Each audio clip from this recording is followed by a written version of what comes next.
आज की वीडियो का टॉपिक है गाड़ी का लॉन्ग क्रैंकिंग के बाद स्टार्ट होना। यानी स्टार्ट तो हो जाती है पर लॉन्ग क्रैंकिंग के बाद, और बाज दफा स्टार्ट नहीं होती। तो आज की इस वीडियो में डिटेल में 6 से ज्यादा ऐसी वजूहात को डिस्कस करेंगे कि कौन से ऐसे सेंसर्स और कंपोनेंट्स में खराबी की वजह से कार लॉन्ग क्रैंकिंग के बाद स्टार्ट होती है। तो आइए शुरू करते हैं।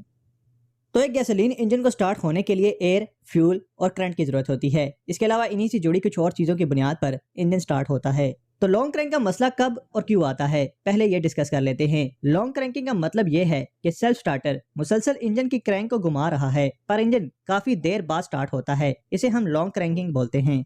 तो लॉन्ग क्रैंकिंग की सबसे बड़ी वजह लो फ्यूल प्रेशर है। अगर गाड़ी में लॉन्ग क्रैंकिंग का मसला है तो सबसे पहले फ्यूल प्रेशर चेक करना चाहिए, जो कि कम से कम 35 psi होना चाहिए। लो फ्यूल प्रेशर की वजूहात में weak fuel pump motor, old fuel filter और फ्यूल इंजेक्टर्स का चौक होना भी शामिल है। दूसरे नंबर पर आता है करंट। अब अगर फ्यूल प्रॉपर मिकदार और प्रेशर के साथ इंजन कंबक्शन चैम्बर में पहुंच रहा है, लेकिन उसे जलाने यानी बर्न करने के लिए करंट पूरी मिकदार में यानी पूरी एफिशिएंसी के साथ मौजूद नहीं होगा, तब भी लॉन्ग क्रैंकिंग का मसला आएगा। अब करंट के अंदर मेनली दो चीजें आती हैं, स्पार्क प्लग्स और इग्निशन कॉइल्स। स्पार्क प्लग्स का गैप का सही एडजस्ट ना होना एक बड़ी वजह है लॉन्ग। इसी तरह इग्निशन कॉइल्स में क्रैक आने की वजह से करंट लीक होता है और पूरा करंट नहीं पहुंचता स्पार्क प्लग्स में, और लॉन्ग क्रैंकिंग का मसला आता है। तीसरे नंबर पर है बैड बैटरी या बैड बैटरी कनेक्शंस। अगर बैटरी कमजोर है या इसके टर्मिनल्स पर जंग लगने की वजह से और या इसके कनेक्शन लूज होने की वजह से पूरा करंट सेल्फ स्टार्टर को नहीं मिलेगा, तो सेल्फ स्टार्टर इंजन को स्लोली घुमाएगा, जिसकी वजह से कंप्रेशर लो बनेगा और इंजन लॉन्ग क्रैंकिंग के बाद स्टार्ट होगा।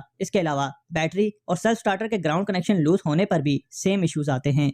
इसी को आगे डिस्कस करें तो अल्टरनेटर अगर पूरी तरह बैटरी को चार्ज नहीं कर रहा, तब भी यही कंडीशन बनेगी। फोर्थ नंबर पर है बैड फ्यूल प्रेशर रेगुलेटर। तो यहाँ मुख्तसर बता देता हूँ कि जब आप गाड़ी बंद कर देते हैं तब गाड़ी के साथ फ्यूल पंप भी बंद हो जाता है। अब फ्यूल पंप बंद होने की वजह से जो फ्यूल लाइन में फ्यूल मौजूद है उससे फ्यूल रिटर्न लाइन से वापस फ्यूल टैंक में चला जाना चाहिए, लेकिन फ्यूल प्रेशर रेगुलेटर इसे वापस टैंक में जाने से रोकता है ताकि फ्यूल लाइन में फ्यूल ठहरा रहे। तो फिर से सेल्फ लगाने पर फौरन से गाड़ी स्टार्ट हो जाती है। लेकिन अगर fuel pressure regulator open position में खराब हो जाता है तो इसकी वजह से सारा फ्यूल वापस फ्यूल टैंक में चला जाएगा। तो जब आप गाड़ी को क्रैंक करेंगे तो वो लॉन्ग क्रैंकिंग के बाद स्टार्ट होगी, क्योंकि फिर से फ्यूल लाइन फुल होने और फ्यूल प्रेशर बिल्ट अप होने में टाइम लगेगा। फिफ्थ नंबर पर है ईसीटी सेंसर का खराब होना, जिसकी वजह से ईसीएम को इंजन कूलेंट का टेम्परेचर यानी इंजन का टेम्परेचर सही मालूम नहीं होता और ईसीएम प्रॉपरली इंजन के टेम्परेचर के मुताबिक फ्यूल डिलीवर नहीं करता और लॉन्ग क्रैंकिंग का मसला आ सकता है। 6 नंबर पर है केम और क्रैंक सेंसर का खराब होना। खास करके केम सेंसर की खराबी की वजह से इंजन स्टार्ट तो हो जाता है पर लॉन्ग क्रैंकिंग के बाद, क्योंकि इन दोनों सेंसर्स का काम इंजन की केम और क्रैंक की टाइमिंग ईसीएम को बताना होता है, जिसकी बुनियाद पर ईसीएम स्पार्क और फ्यूल की टाइम को एडजस्ट करता है। इसके अलावा ज्यादा सर्दी के मौसम में इंजन ऑयल का थिक होना, पेट्रोल या डीजल का ठंडा होकर एक्सटेंड होना, जिसे बर्न करना इंजन में मुश्किल है, और इंजन में पहले से मिस फायर का होना, ये सब लॉन्ग क्रैंकिंग की वजह बनती है।